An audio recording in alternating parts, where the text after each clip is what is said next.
Larry Steinhouse, and welcome to Money Chat Now. Money Chat Now is a politically charged stock market pre-show giving you the politics behind the biggest moves in the stock market. It is presented with comedic common sense by an expert in financial literacy. And hey, that's me, Larry Steinhouse. Today is Wednesday, June 8th, and I want to welcome you to the show. We are here live on WWDB Radio 860 AM in Philadelphia, and we are live on Facebook, Twitter, LinkedIn, and YouTube. Of course, you can find me on Facebook, LinkedIn, Twitter, True Social, TikTok, and all those other social media sites by searching Larry Steinhouse. By the way, TikTok now has its own Money Chat Now page and also an investor schooling page, so take a look at that. Just remember, if you're watching online, hit that like button, hit that share button, and don't forget to subscribe to the YouTube channel and like the Money Chat Now page on Facebook. Hey, by the way, a couple of people I want to say hello to that have joined us already. We have Joe and James and Peter and Doug K, that is. All right, thanks, guys. I totally appreciate you, and John, of course, as well. All right, also, if you're commenting from a group and it's not the Money Chat Now fan page, your name may not show up on my dashboard, so please go to the Money Chat Now page and comment there so I can recognize you. Hey, by the way, if you're a first-time watcher on Facebook or LinkedIn or YouTube, just say hi, let me know your first time. Be awesome. All right, I got a couple of people. We got Linda, my lovely wife, as always, I love you. And of course, we got Mike and Sal also saying hi. Hey, by the way, you can attend a complimentary class tomorrow night by going to Investor Schooling. And there you will learn about real estate investing and stock options trading from those who do it every day.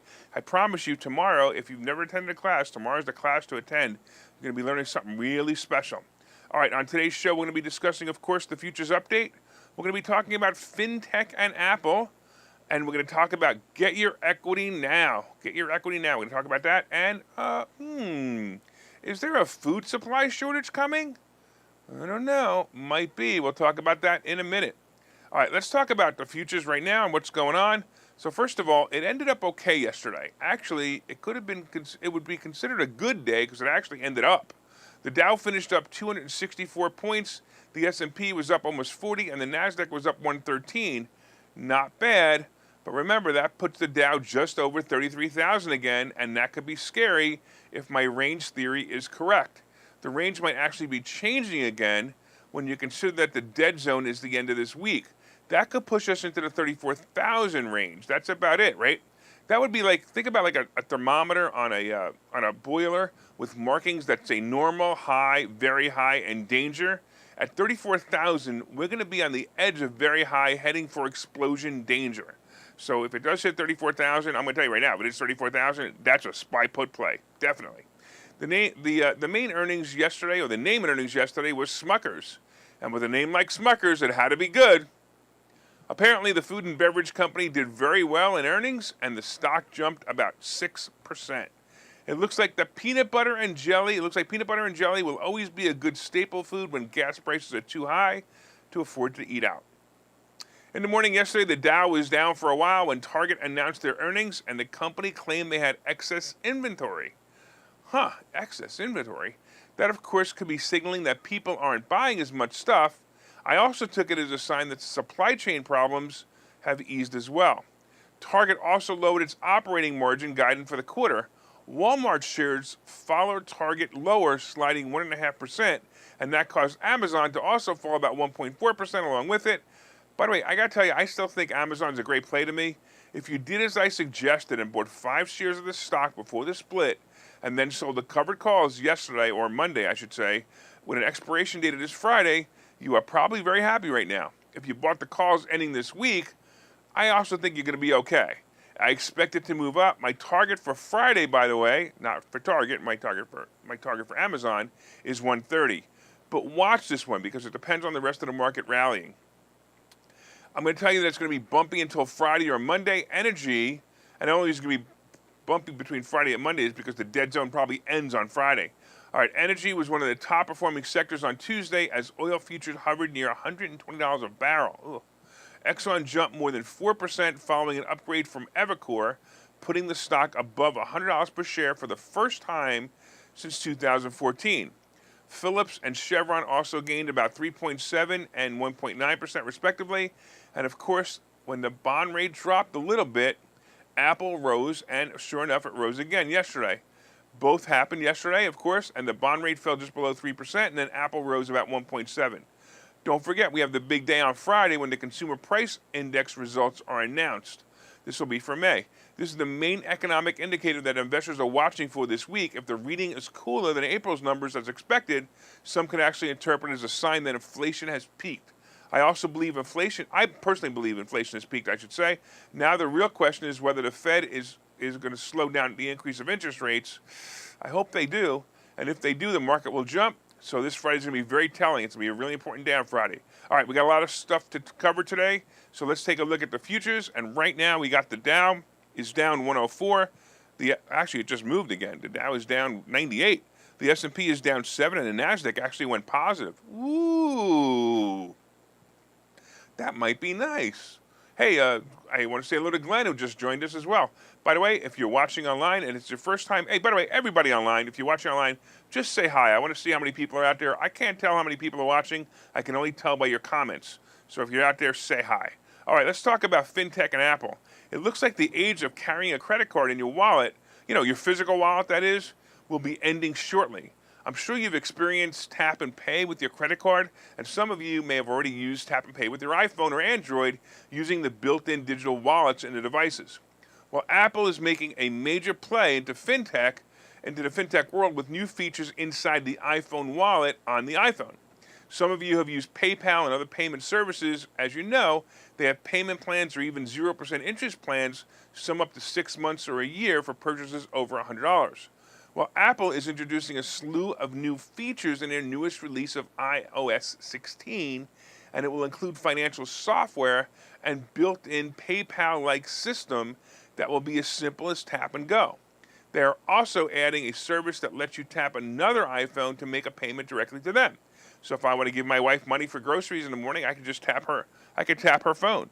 Hey, whatever happened to the kiss goodbye? Now it's a tap on the phone goodbye? Anyway, this is a direct competition to the Square devices made by Block, and the advantage to Apple competing in the fintech space is that more users will use the Apple Pay system.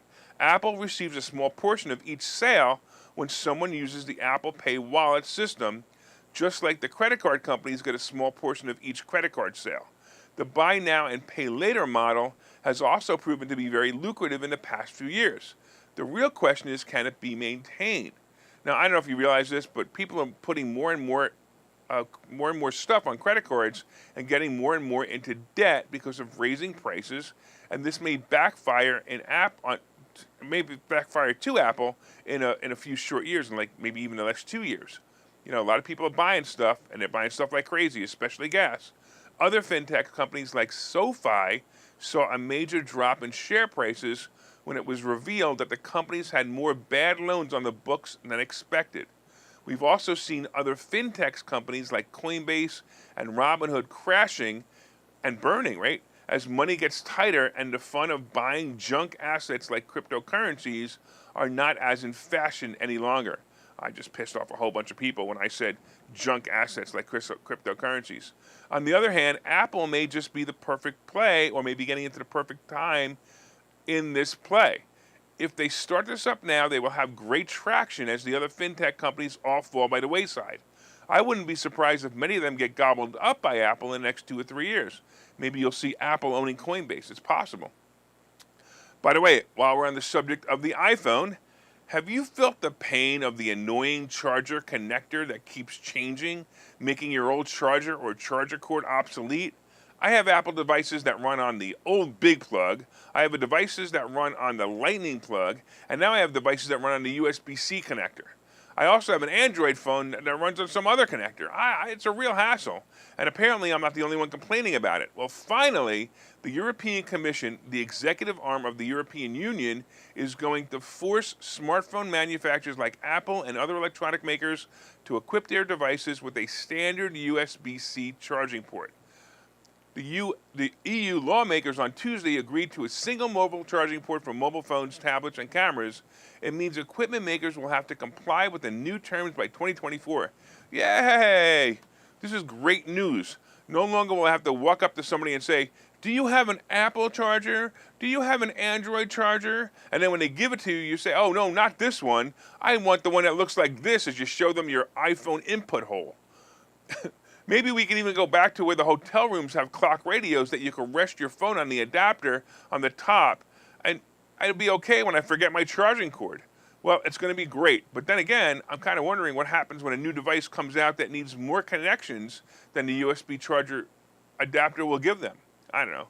I guess we could always put our phones on top of a Tesla charging at Wawa. Right? Imagine this. You have a Tesla charging at Wawa. You put your phone on the roof. Maybe it'll charge it. Who knows? All right, let's take a break here while I recharge with my USB coffee connector.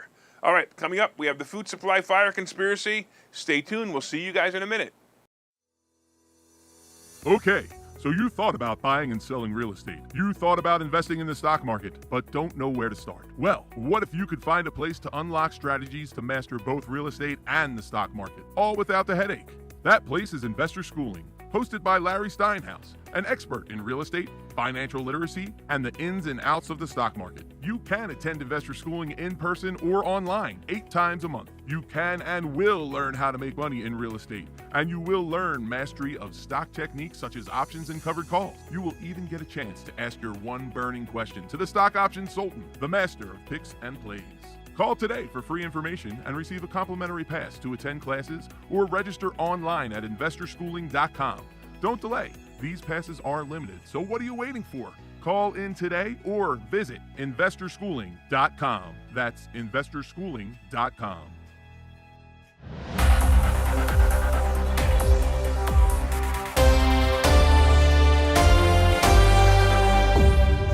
Good morning and welcome back to Money Chat Now. I'm your host, Larry Steinhouse. And of course, if you'd like more information on Investor Schooling, you can go to investorschooling.com or call 866-424-2829, 866-424-2829. Hey, I want to thank you all for listening on WWDB Radio 860 AM in Philadelphia. And of course, if you're watching online, please hit that share button. All right, everybody hit that share button. Drop the share button down. Hit it, share it on your page, and share it in groups that you know may benefit. Also, hit that like button. Let me know you enjoy the show. And you can also leave comments on Facebook, Twitter, LinkedIn, and YouTube. And I'll even try to respond to them. Hey, a couple of people saying hi that I want to make sure that I say hello to. We got Glenn and Karen and Tom and Dan and my brother Seth. How cool is that? All right, I love it. You guys keep watching the show. I'm hoping you're enjoying it. Let me know you enjoy it. Say you like it. Say you don't like it. Put it up on the comments and let everybody else know about it by sharing it. All right, of course, we've been talking about the futures update. Right now, the Dow is down 112, the S&P is down 9, and the NASDAQ is down 6, about 6 or 7. Not bad, because I'm not expecting it to be great today, but we'll talk about that in a little while. We also talked about Fintech and Apple creating their own Apple Pay system that's going to compete with PayPal, and hopefully they're going to be changing those cords soon. Coming up, we have Get Your Equity Now. I'm going to talk about getting your equity out of your house. And then the food supply shortage. Hey, it's always fun to talk about stuff that the government is doing to us. And then, of course, we have today's picks and plays. But did you guys hit that like button? Come on, hit that share button. I've been begging you. Do it. Hit it. All right. Don't forget to leave comments on Facebook and LinkedIn, YouTube, or Twitter. And if you're listening on WWDB Radio, be sure to set a preset to this station and listen every day at 7:30. And also look up Money Chat Now page when you get home. And don't forget to tell your friends about the show, too, at 7:30 in the morning on WWDB. And before we start the second half, hey, did you guys order my new book yet? Hey, go to wherever fine books are sold and look up Money Hacks by Larry Steinhouse. And I promise you that you're going to enjoy it. You can get it now on Kindle or Nook. And then the physical book will be pre-ordered for arrival in about 6 weeks. All I'm doing is getting great reviews for the people who have previewed it and the people who are reading it. I promise you, you're going to like it. It's got some really great stuff on it. All right, let's get into the second half. Let's talk about home equity loans. Look, I've been telling you that in December, I refinanced as many investment properties as I could. Look, I know that in my lifetime, we're never going to see interest rates as low as 3.5% to 4.25% again. It's over. It's never going to happen again. So I made sure I can get into this great time of refinance history. Well, as you know, the average mortgage rate has gone up, and now it's just under 6%. So that was pretty good move on my part. But in case you missed the boat in December, Don't make the second mistake of leaving your equity in your home. The amount of money mortgage holders could pull out of their homes while still keeping 20% equity cushion rose by an unprecedented $1.2 trillion in the first quarter of this year, according to a new analysis. That's the largest quarterly increase since the company began tracking the figure in 2005. That means you could tap the equity in your home for just about anything you'd like.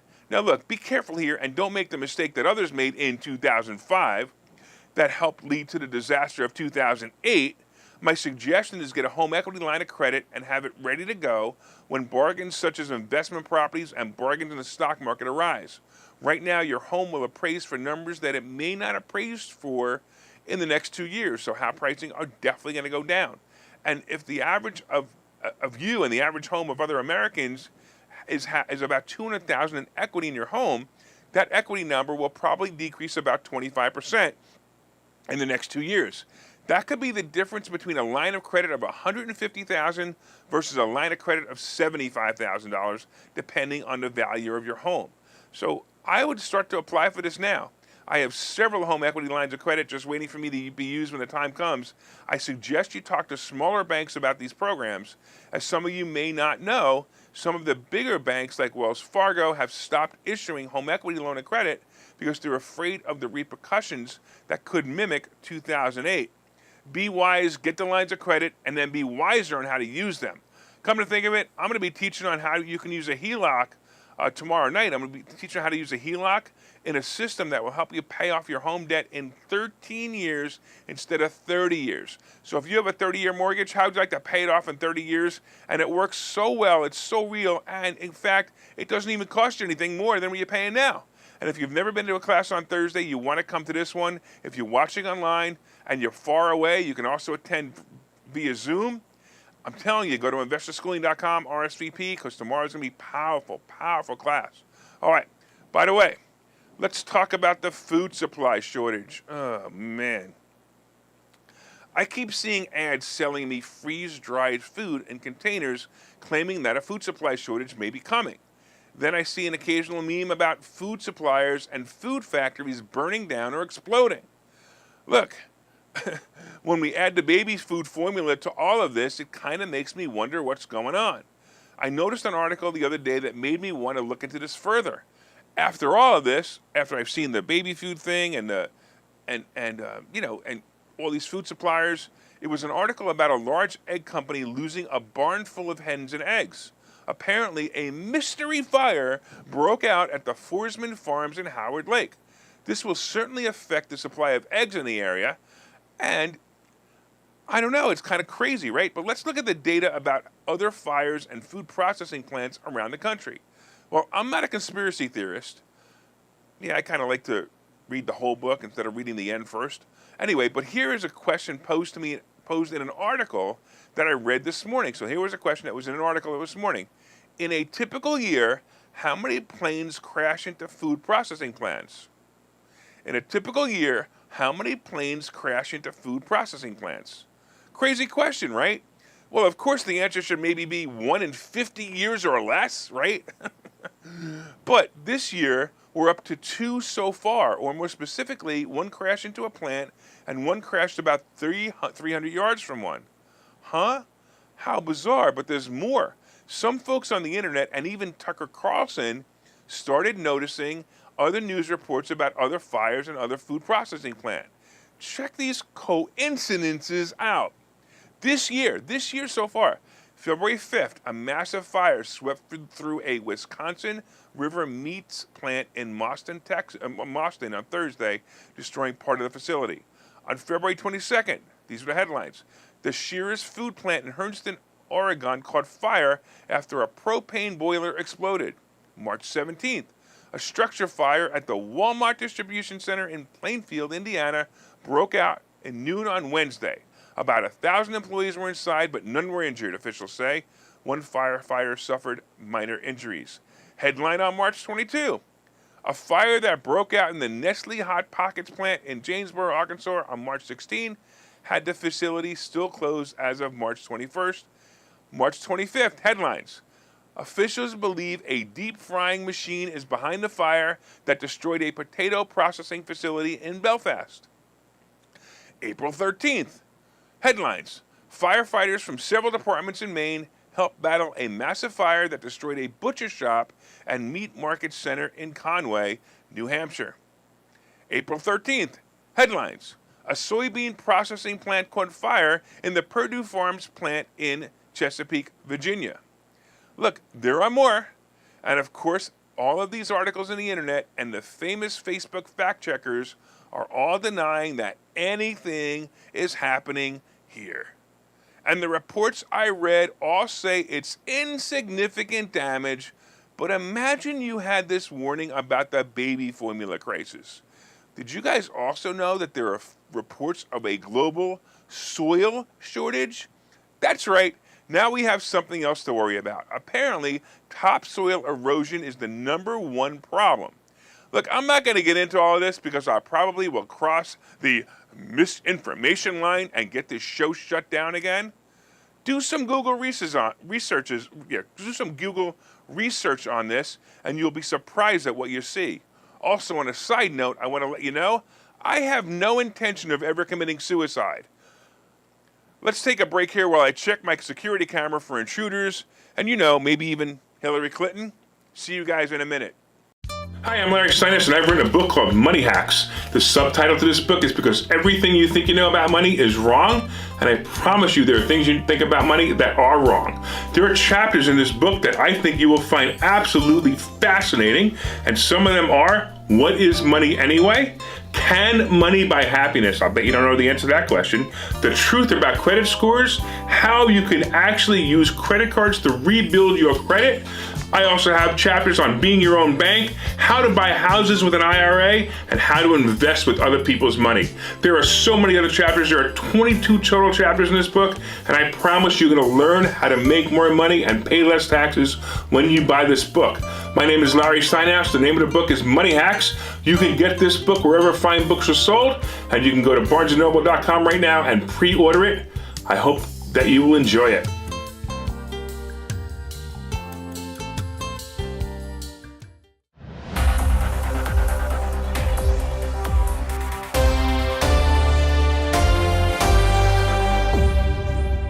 Welcome back to Money Chat Now. I'm your host, Larry Steinhouse. By the way, did you guys order the book yet? Order the book. What are you waiting for?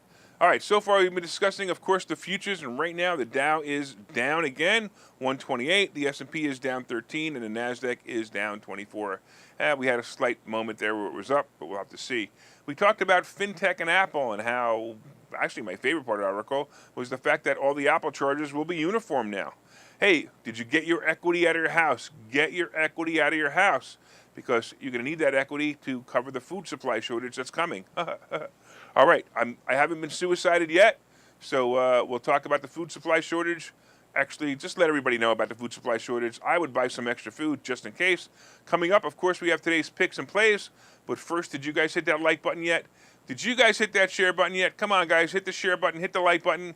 Let everyone know what great stock plays are going to be coming by sharing this information. And don't forget to share it on your page and in groups you feel that might benefit from everything we talk about. You can also leave comments on Facebook, Twitter, LinkedIn, and YouTube. And of course, if you're watching for the first time, just say hi. Just go into the chat box, or not the chat box, the messenger box, whatever it is, or leave a comment box. That's what I'm looking for, the comment box, and say hi. All right, if you're listening on WWDB Radio, 860 AM, set one of your presets to this channel and listen every day at 7:30 for all you need to know about the politics behind the stock market. Had a couple of people come up to me the other day and tell me that they listened to my show on the radio, and I was like, wow, you must be the number 9 and 10th person to listen to it on the radio. Now, I'm just kidding. I'm sure there's at least 12 people listening to it on the radio. All right, let's talk about today. What should we expect today in the market? I believe it's going to be a lot of the same thing, which is nothing. We may get a slight movement up or down, probably close up or down less than 200 points in the Dow, mainly because the investors are waiting 2 more days for the exciting news of the CPI data. This date will determine the fate of the next interest rate rise and a general look at inflation. Gas prices, of course, the main issue here, and the dullard in the White House can't figure out how to solve the problem. Basically, it's because he's too busy thinking about where he put his binky. Well, some of the plays I like are still untapped spaces in the recovery. I also suspect oil prices will start to go down a little bit after the world is done spreading its message to the brain-dead president we have here. My favorite stock plays at the moment are Meta, Apple, Amazon, CCL, AAL, and Google. Those should hold you through and make you some money.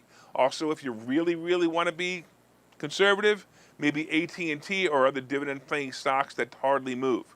Look for a choppy day. Now let's take a look at the final view at the futures. And right now the Dow is down 130, the S&P is down 13, and the Nasdaq is down 28. All right, let's talk a little bit quickly about crypto. Look, I'm going to tell you that crypto regulations are coming. I was going to do a report on this, I just didn't have time. But crypto regulations are coming, and the Dumbocrats in New York are changing the rules for Bitcoin mining, as we discussed yesterday. So you can't do Bitcoin mining in New York. Unbelievable. Plus, the economy is slowing, so I really think it's a bad time to get into cryptocurrency. Bitcoin right now is about 30,000 and holding there, and Ether is hovering at around 1,800. I told you my thoughts are that Bitcoin's going to hit 22, and Ether probably will hit 11 or 12, and I'm going to say probably within the next 60 days. Anyway, gold and silver aren't moving at all, and they haven't moved. Haven't moved in 2 weeks. I mean, I just keep typing the same number: 1850 and 22, 1850 and 22, 1850 and 22. I bought some more. Silver this morning because I actually think that silver is a good play, but it's also good in case the world comes to an end. All right. Also, the Treasury bonds are moving up, and they're once again above 3%, so that may cause some danger again. So yeah, as you know, every time the Treasury bonds go over 3%, the Nasdaq drops a little bit, but I think the market is getting used to 3%, so I think they're going to start looking for 3.25% to be the next thing. Oil, oh boy, oil prices are up to $121 a barrel, and the gasoline average price has moved up again to $4.95 a gallon. Hey, let's all give a cheer here. Let's go, Brandon. Let's go, Brandon. Good job. You are so awesome. Wow. All right, I want to thank all the listeners in WWDB Radio 860 AM in Philadelphia. I want to thank you for your continued support. And if you're enjoying the show, please reach out and let me know. My name is Larry Steinhouse. I am the host of Money Chat Now, and I am the CEO of Investor Schooling. And by the way, if anybody wants to contact me directly, you can go to contactlarry.com, contactlarry.com. And of course, one more time, as usual, as you know, from time to time, I own some of the assets and options discussed in this show. No one has asked me to make opinions on this show. The opinions are all mine.